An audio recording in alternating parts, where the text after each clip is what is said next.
नमस्कार, आप देख रहे हैं दृष्टि न्यूज और मैं हूं आपके साथ अनीशा। तमाम खबरों के लिए चैनल को लाइक, शेयर और सब्सक्राइब जरूर करें।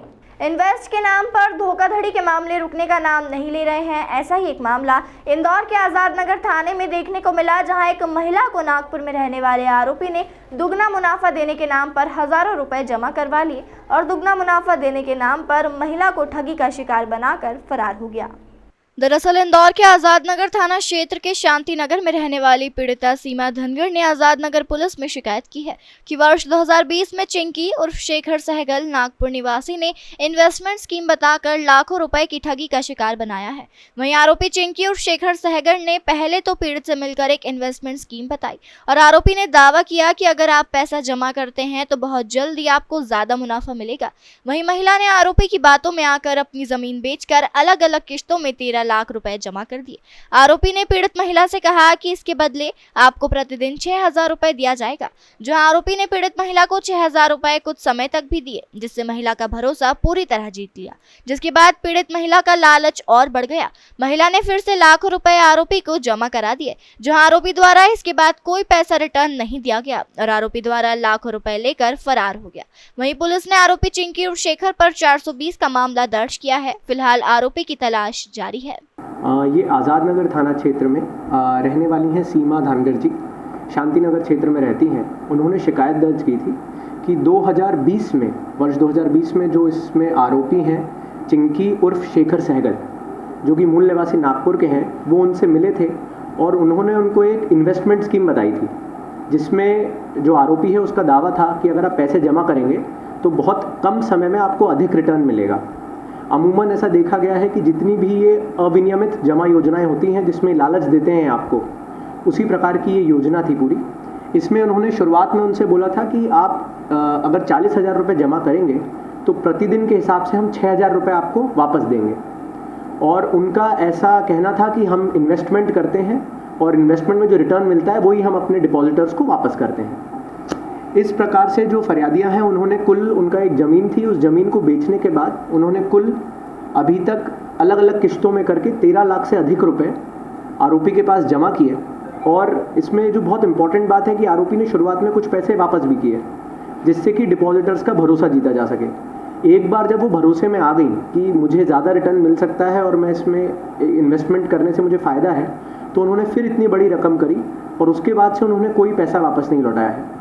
ऑल्दो आरोपी ने कुछ पोस्ट डेटेड चेक ज़रूर दिए हैं उनको कि हम आपका पैसा लौटाएंगे, परंतु वो सारे चेक्स जितना अभी तक की सारी स्कीम्स में आया है वो यूजुअली बाउंस हो जाते हैं, क्योंकि या तो साइन मैच नहीं करता है या अमूमन उतने खाते में पैसे ही नहीं होते। तो इसको अभी शुरुआत में हमने प्रिलिमिनरी इन्वेस्टिगेशन में 420 चीटिंग के अंतर्गत लिया है, परंतु इसमें आज जिस तरह की चीज़ें सामने आ रही हैं उसमें भारत सरकार का अविनियमित जमा योजना प्रतिबंध अधिनियम 2019 में लाया गया है।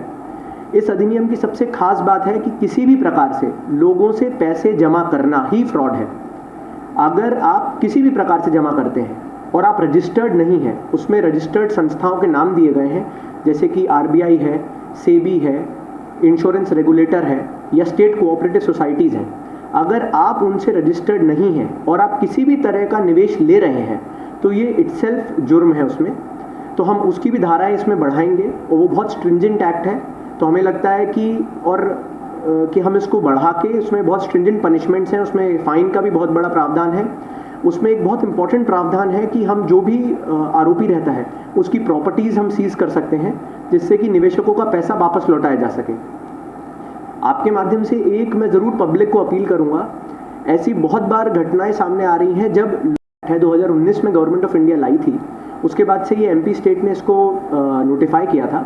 इसमें पहली कार्रवाई जो अभी MP में हुई थी वो हुई थी बालाघाट में, जिसमें बहुत बड़ी संख्या में हमने डिपॉजिटर्स का पैसा रोका था डिपॉजिट होने से, और उसमें हमने around 25 crore rupees cash seize किया था निवेशकों के पास से। पर ये देखा गया है कि जहाँ पर भी फाइनेंशियल इंक्लूजन कम रहता है या ऑल्टरनेटिव फाइनेंशियल इंक्लूजन के माध्यम जैसे banks, cooperative, regulated cooperative societies कम रहती हैं, वहाँ लोग अमूमन इस झांसे में आ जाते हैं कि हमें बड़ा रिटर्न मिलेगा और इसमें पैसा निवेश करने लगते हैं।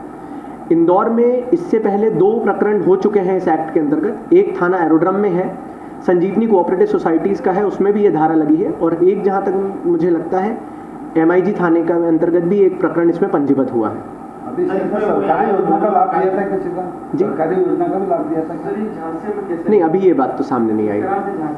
मुझे लगता है सबसे अच्छा चीज़ जो लोगों को धोखे में रखने की होती है कि शुरुआत में आप थोड़ा इन्वेस्टमेंट पे रिटर्न दें। अगर आप मुझे आज 10,000 रुपये देते हैं और मैं आपको 15,000 रुपये लौटाता हूँ तो आपको मुझ पर भरोसा होगा।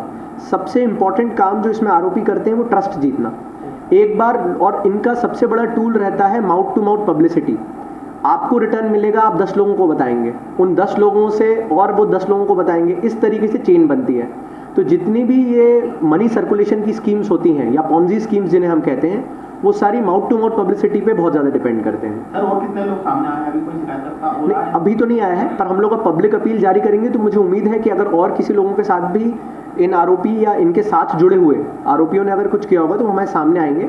ऐसा लगता है तो हम इसको या तो इसी केस में शामिल करेंगे वरना नई FIR भी दर्ज करेंगे। अभी कोई ऐसा किस संस्था के नाम से चला रहे थे वो सामने नहीं आया है। हम आरोपी को ट्रेस करने का प्रयास कर रहे हैं। मूलतः नागपुर का रहने वाला है। जैसे मैंने आपको बताया, बालाघाट नागपुर ये जो सीमा उस महाराष्ट्र मध्य प्रदेश की सीमावर्ती क्षेत्र है, वहाँ ऐसी कई स्कीम्स बहुत चलती रहती हैं।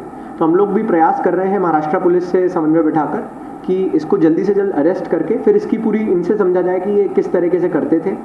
वहीं DCP आदित्य मिश्र ने आम जनता से अपील भी की है कि इन्वेस्टमेंट के नाम पर रुपयों का लालच दे करके लोगों को ठगी का शिकार बनाया जा रहा है। ऐसी कोई भी सूचना किसी के पास आती है तो तुरंत पुलिस को सूचना दे, जिस पर तुरंत पुलिस द्वारा कार्रवाई की जाएगी और साथ ही आरोपियों की प्रॉपर्टी सीज कर निवेशकों का पैसा दिया जाएगा।